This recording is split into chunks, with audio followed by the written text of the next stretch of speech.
Hello and welcome to another Demon 212 3DS VC review. Today I'm going to be taking a look at Avenging Spirit, which if you've never played it before, it's a bit of an action adventure side scroller. It plays very similar to a Contra title, and I suppose I'll just cut into it to be able to show.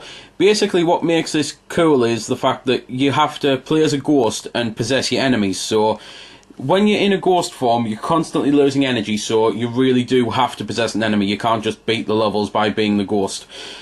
So you've got two energy meters. One which says E, which is your ghost energy meter, and if your character dies, then that starts to run down. However, getting hit, it also runs down. And then you've got the L, which is the energy meter of the character you're controlling. So, as I say, if you get hit with him, then both go down. You can get little potions to restore health. You can also get little health bars to restore the character's health. And there's all sorts of different characters to play as. There's ones that are very high jumpers, there's ones that are very physical, there's ones that can breathe fire, there's ones that can use guns, and because of that, the game's actually got a hell of a lot of replay value, because it's nice just playing through the levels with different styles of character.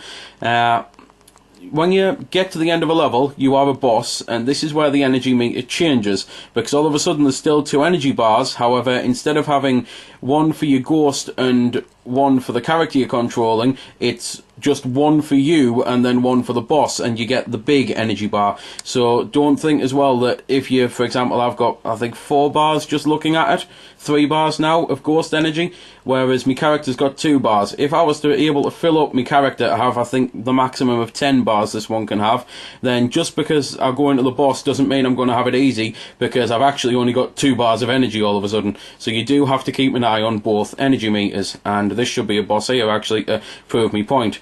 There we go. I actually had more energy as the character than the ghost meter, yet the ghost meter is my energy meter in here, because obviously you can't lose a character and possess anything because it's just a boss, and this is also probably the best boss to show off why it's the worst one to play as a physical character, because he's got long ranged attacks and I have to get up close and then I die. Just like that. Gameplay wise, obviously I've said pretty much all that. There's 6 levels on the game, and the replayability, as I say, just comes into the fact that you can play through as the different characters. There's also 3 keys to collect, and that's kind of also the replayability as well, because you can beat the game but not truly beat it unless you beat it with having all 3 keys. So it is worth looking out for those, because obviously, as I say, you can't actually beat the game properly without it.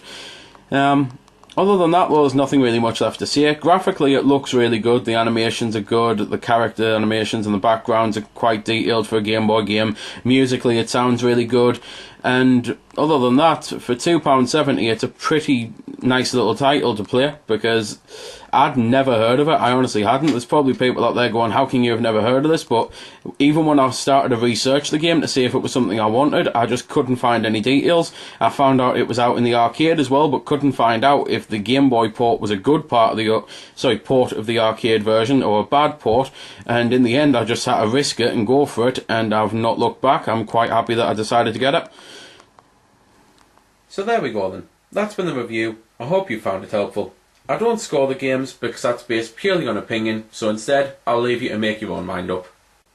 So thanks for watching, and if you've got any questions about the game that I didn't answer in the vid or that hasn't been answered in the comments, then feel free to ask and I'll help if I can. Also, if you did find it helpful, don't forget to check out my channel, because there's plenty more like this up there, and don't forget to subscribe because there'll be plenty more to come as well. So until next time, this has been Demon212, signing off.